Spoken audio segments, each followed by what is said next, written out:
കുറച്ച് കാലമായിട്ട് അറിയുള്ളൂ. കാണണമെന്ന് നിർബന്ധമൊന്നുമില്ല. അഞ്ജു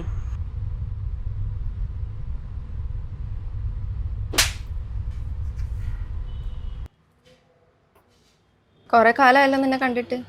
അന്ന് മുങ്ങിട്ട് ഇപ്പോഴാ പൊങ്ങുന്നത്. ഇപ്പം എന്താ പരിപാടി?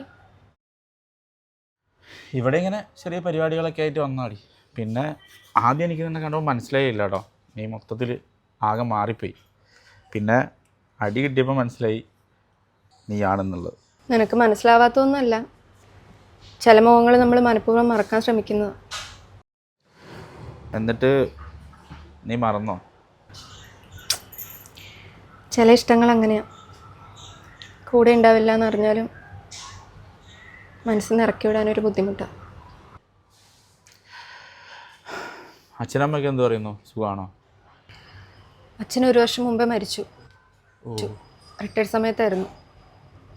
അമ്മ വീട്ടിലുണ്ട്. സോറി, ഞാൻ അറിഞ്ഞില്ല കേട്ടോ. അത് സാരമില്ല. അച്ഛൻ അറ്റാക്കായിരുന്നു. ആ സമയത്ത് അമ്മ മാത്രമേ ഉണ്ടായിരുന്നുള്ളൂ.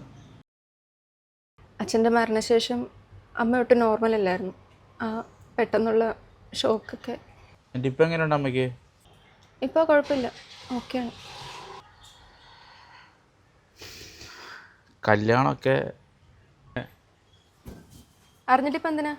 എന്നെ കല്യാണം കഴിക്കാൻ വല്ല ഉദ്ദേശമുണ്ടോ? ഏയ് പറ, കഴിഞ്ഞോ?